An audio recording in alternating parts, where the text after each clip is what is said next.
In this video, I'll be talking to a man who was told that his A1c was 14.5. He was losing his sight, he couldn't read road signs anymore, and he was constantly thirsty. In short, he was a diabetic mess. And yet, within 3 months, he saw such an amazing reduction in his blood sugar, it will make your head spin.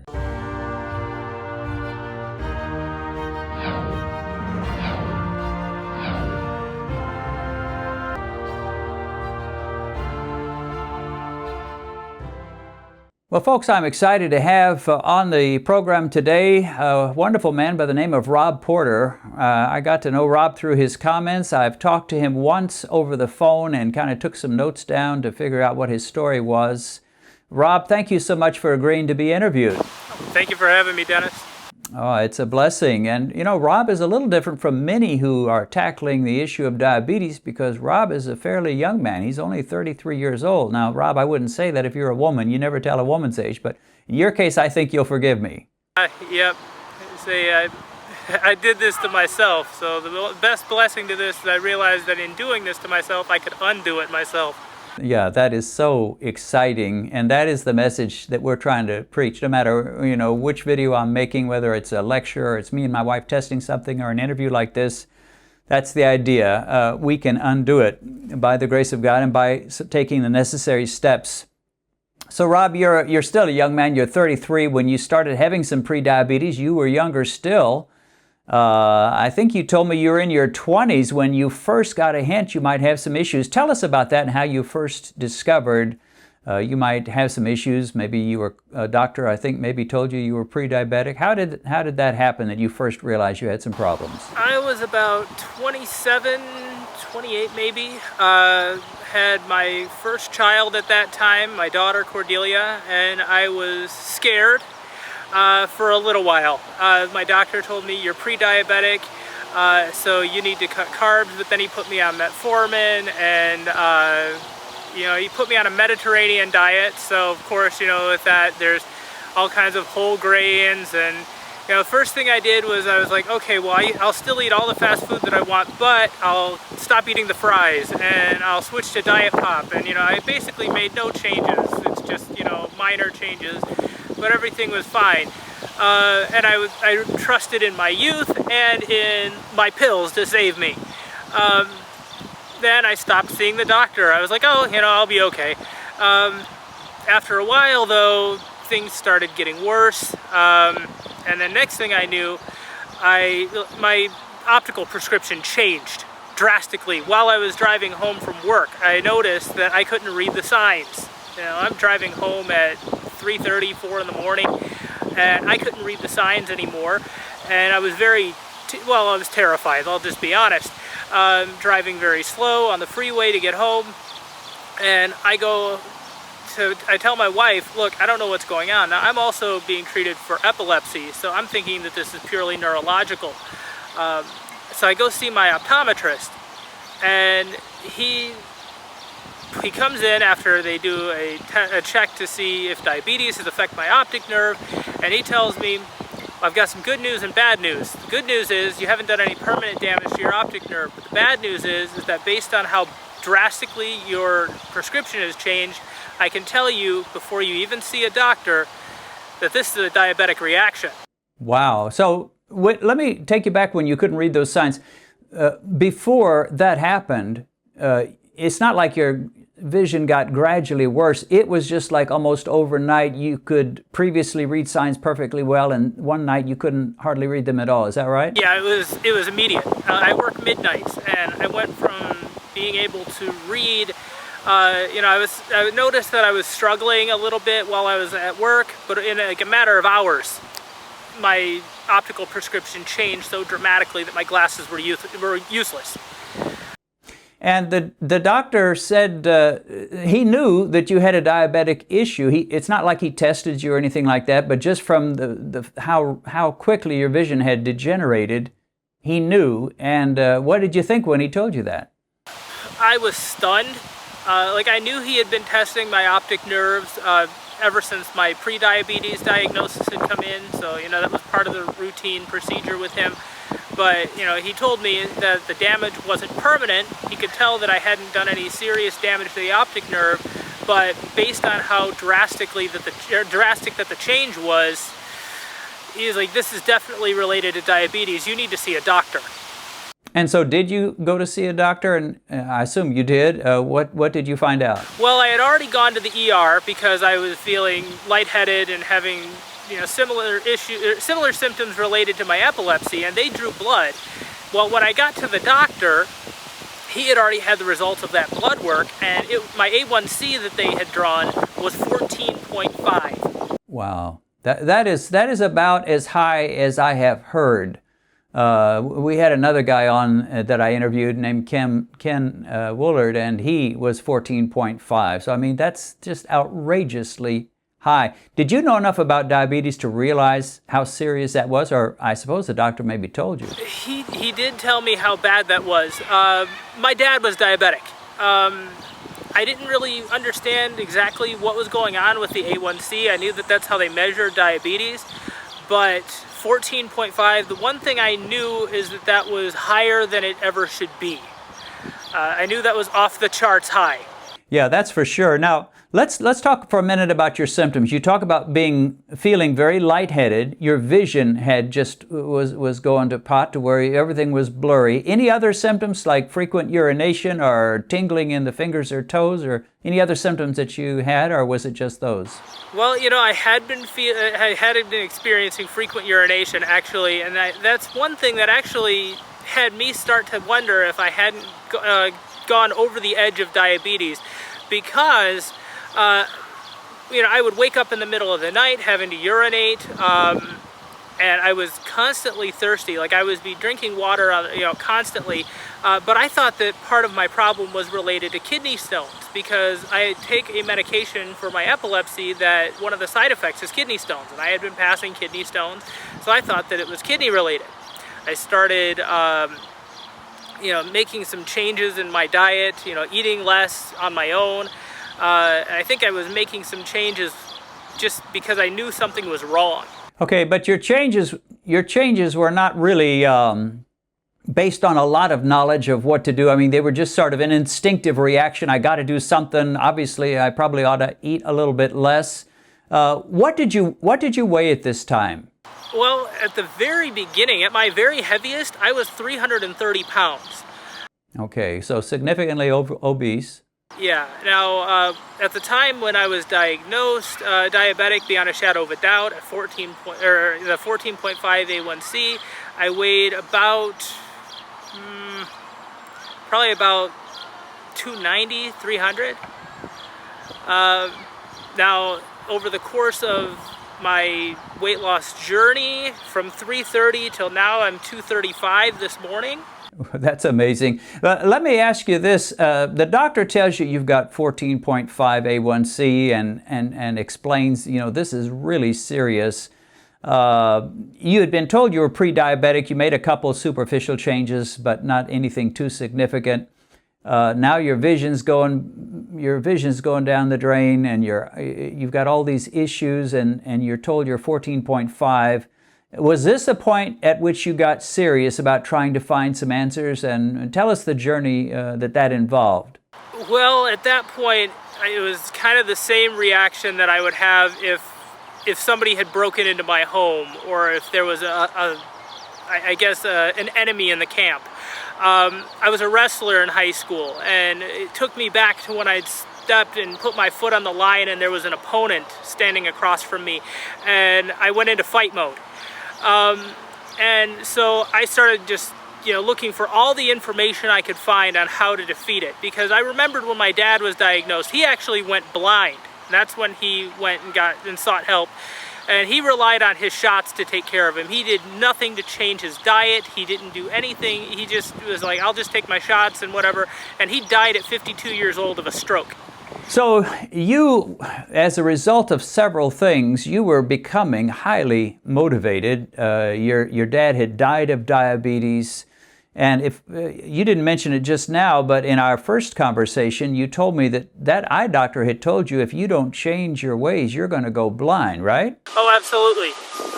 He was very very adamant that if I didn't make dietary changes, that I was going to lose my eyesight completely. And that reminded me of what happened with my dad. And while he was able to reverse the effects of it, and he was able to get his sight back, which, you know, that was hopeful for me, knowing that he was able to reverse some of his symptoms. I knew that the only way that he was able to do it, for him, it was with medication, but I knew that the medication helped to change something physiologically, and that you could do that with diet. You didn't necessarily need medication. Yeah, and hopefully you will you'll find you find a way that's going to enable you to live beyond your 50s. Your dad may have fixed some things, but apparently he didn't fix it all and died way too soon. So you're coming home from the doctor. You've had an eye doctor tell you could go blind. You've had your regular doctor tell you your A1c is, you know, off the charts. You're in fight mode. You're wanting to do whatever you have to do to win this battle, which is very commendable. You didn't give up. You didn't just get depressed and say, woe is me, and eat a gallon of ice cream. You looked for answers. Where did you look for those answers? How long did it take you to find them? I went to YouTube, which is, you know, pretty common these days, a good fast source for information. And I found you. I found Dr. Ken Berry, Dr. Jason Fung, a number of great sources about, what would be a good diet for a diabetic. I looked up, keto. I looked up intermittent fasting. I found out that weightlifting would be a great way to accelerate the results. Speaking of which, I need to get back into the gym as soon as possible. I'm in school to be a nurse now too, so between being married, having 2 kids, being in school, the gym has become a lower priority. But my diet, I've learned, is really where the battle is won and lost. The fork is a much greater and more powerful tool even than the dumbbell.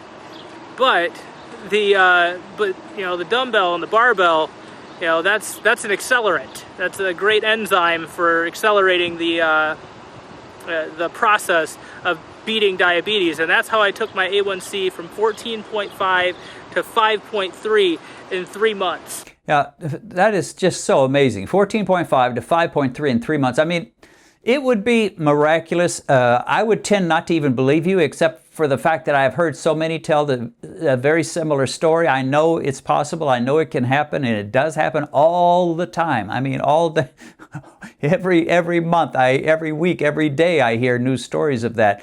Let's go back to your initial research, Rob. When you first started seeking answers, you went to YouTube, you watched some videos, you ran across me and Jason Fung and several of the low-carb guys. How long did it take to convince you? And what about the other side? I mean, there is a whole nother approach, which is the whole foods, plant-based, vegan style. Did you consider that, or did you just immediately decide, I need to do it? How long did it take, basically, to get to what you knew you needed to do? It really didn't take long. I knew at the very least that if I would just eat less food, that would be a great place to start. Bottom line is, I just ate way too much. But at the end of the day, I knew veganism wasn't really going to work for me. Mostly because a lot of my vegan friends it's almost a religion to them. For me, there's only room for one God in this universe, and that is not vegan. Rise, Peter, kill and eat is a good enough commandment for me. If God didn't want us to eat animals, He wouldn't have made them out of food. But, at the end of the day, one of the other things I realized, and this is emphasized by one of the videos that I saw, was that when I increased carbohydrate intake, particularly when I drank soda with a meal, I ate more food. Case in point, there's a Mexican restaurant over by us that has a huge plate of nachos. And I ordered it on one particular occasion, and I drank probably 4 Coca-Colas with this. And I ate the whole plate, despite the fact that I was stuffed to the point of just agony. I was in so much pain when I left. The next time I ordered it with water. And I drank just as many glasses of water as I did Coke. So 4 glasses of water, and I could only eat half of it. Now I was still in pain because I had too much water, but I couldn't eat the entire thing. And I realized the reason why I couldn't eat it is because I didn't have nearly as much sugar in my system, and my brain was telling me, you're full. Somehow the sugar doesn't work that way. You never seem to feel full. Exactly. The sugar, it shuts off the hormone in your brain that tells you you're full.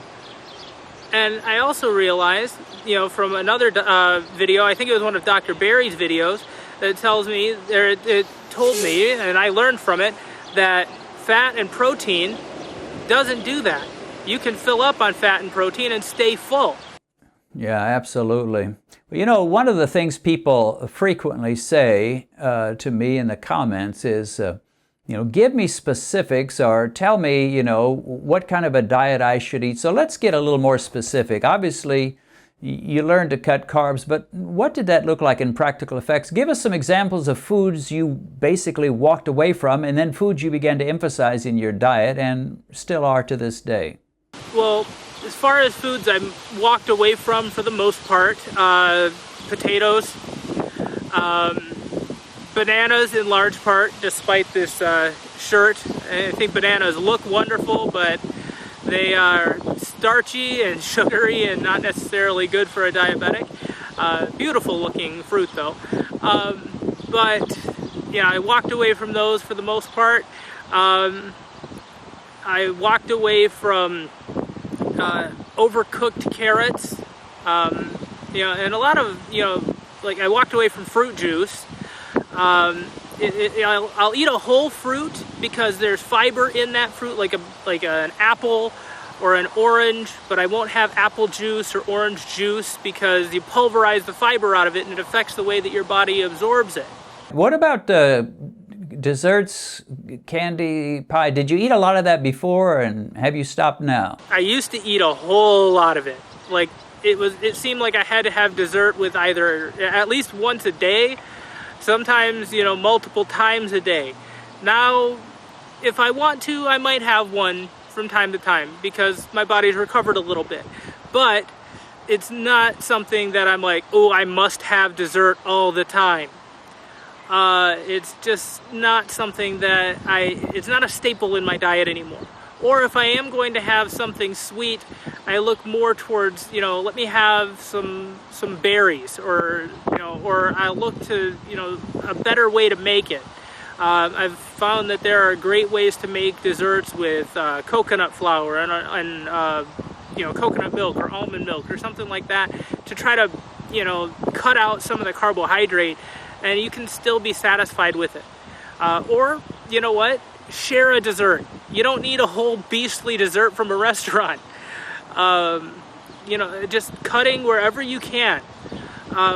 We recently had a baby shower for my nephew, and they had a wonderful spread out there, and they had these amazing roasted potatoes. I looked at them and I was like, I'm just gonna have seconds on the green beans.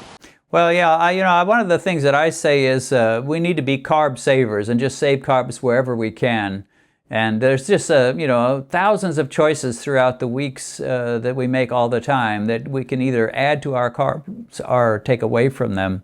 Now, at the size you were, and you've lost about 100 pounds from your highest size, you went from 330 to around 235 now.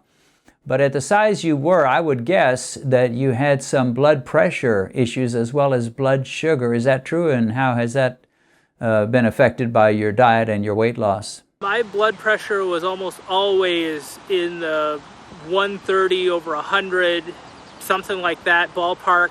Now it's been as low as 117 over 70. I actually asked the doctor if that was too low, and he said, no, that's perfect. Keep it there. I was afraid. I had never seen it that low before. And one thing I think we need to emphasize, is that, when you went to the doctor recently and got a 5.3 A1c, which is just really, really good. It's not diabetic. It's not even pre-diabetic. It's quite good. But, you're still not a skinny guy. You're not as skinny as a rail. If you're 235, you've got some heft to you, but that has not kept you from getting your blood pressure down, getting your blood sugar down. Talk about that a little bit. Nope, I've still got a ways to go. The way I look at it, I've got probably about another 30 pounds to lose. It's been tough. Like I said, I think I need to get back into the gym to drop that 30 pounds. I'd like to become more muscular. You and I discussed how a muscular body manages the sugar and the other hormones just a little bit better than a flabby one. And I've always carried my weight in my gut. That's where my dad carried his. I've realized that genetically I've got much more of my dad than my mom. But, which actually is quite scary knowing how young he died. Well, Rob, I'm in the same boat as you, my friend. When I was a kid, I was really skinny. And everything about me was skinny. And I decided I would gain weight. And so I packed in the food and I ate like crazy. And my arms stayed skinny, my legs stayed skinny, but my belly grew significantly. And it's like, no matter how big or small I am, I'll always have skinny arms, I'll always have skinny legs, and my belly will normally be big. So there is a certain body type that tends to move toward diabetes, and I've got it, and apparently you do as well. Yep, that's why I'm like, if I'm going to be doing anything with this body type, in all likelihood, the only kind of athlete I'm going to be at this age is a power lifter, because, I'm too old for to be rolling around a mat, so wrestling and MMA is out of the question.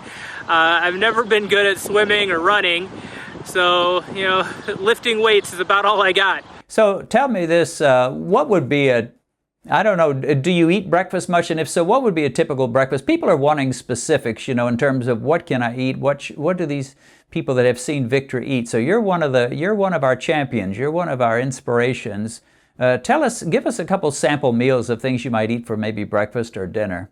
Well, a lot of the time for breakfast, if I eat breakfast at all, because I tend to do intermittent fasting, but if I eat breakfast, it's, a lot of the time I'll have bacon and 3 eggs over easy, cooked in the bacon grease. And then I'll go about my day from there, and I'll have a cup of coffee. Or I'll do bulletproof coffee. But coffee is almost always a morning staple for me. Yeah. Well, okay. What would be a supper? What would be a dinner for you? Oh, I'm a big fan of steak or salmon. I would say that if I had my way, I would probably go carnivore, but I don't have a gallbladder, so I've got to put some kind of vegetable on my stomach. And what are your vegetables of choice? I like raw spinach. My wife's not a big fan of raw spinach, so sometimes cooked spinach. Then maybe asparagus, green beans. Those are good. Yeah, I take it you wouldn't be eating a lot of potatoes or corn. Not too much. No potatoes for me. Occasionally, maybe I'll splurge and do roasted corn smothered in butter. But I would have done that anyways. If I decided to be bad, give me roasted corn smothered in butter, and then salted like crazy. But that's not a common occurrence for me. So let's go to the 5.3. When you first found out that you had gone from 14.5 to 5.3, I mean, Rob, that's just incredible. Like I said, that's almost miraculous, although there is science behind it. But were you shocked at all? What were you expecting when you went that next time and got your A1c? I was not exactly expecting 5.3. I was expecting, maybe 6. I was expecting to fall in the pre-diabetes range. It was tough. I had been checking my blood sugars in the morning though, and for a long time they were in the 90s, but they had started coming up as I had reduced the medication. So I was like, I don't know where I'm going to be. So are you taking any medication right now? One metformin at night, and that's mostly because the doctor's not fully convinced.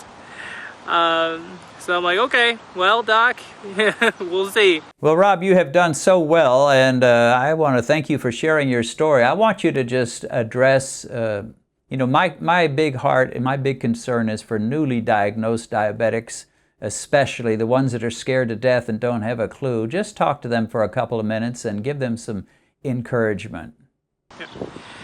this can be done. A diagnosis of type 2 diabetes is not a death sentence. I mean, I guess one thing that I can say is none of us are assured tomorrow. So live the days you have, and take this diagnosis, if you have it, as a challenge. Like I said, when this happened to me, I considered this like somebody broke into my house. And rather than huddling in the corner and wringing my hands, I grabbed my gun and I went to war. There was an intruder and I had to take him out. So this is what I would recommend for you. Arm yourself with information and go to war. Don't sit down and wait for it to kill you. Fight back. Take the days you have and be vigilant.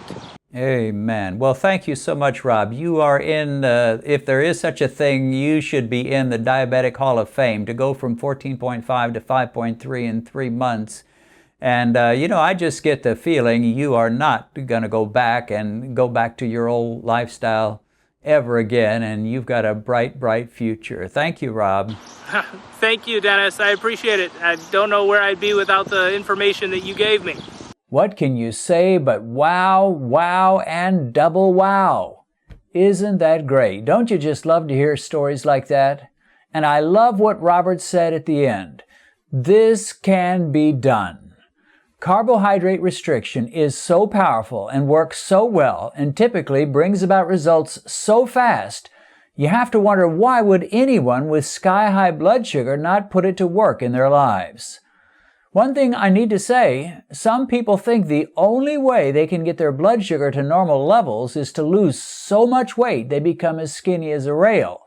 And since they're far from that, they assume there's no relief in sight.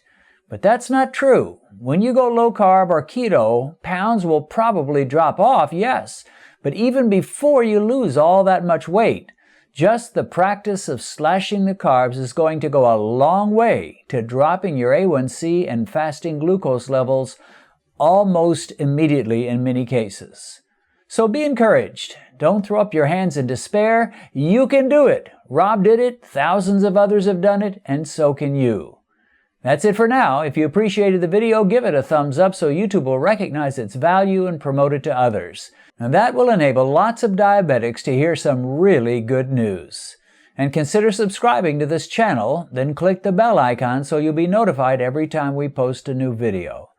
God bless. See you again soon.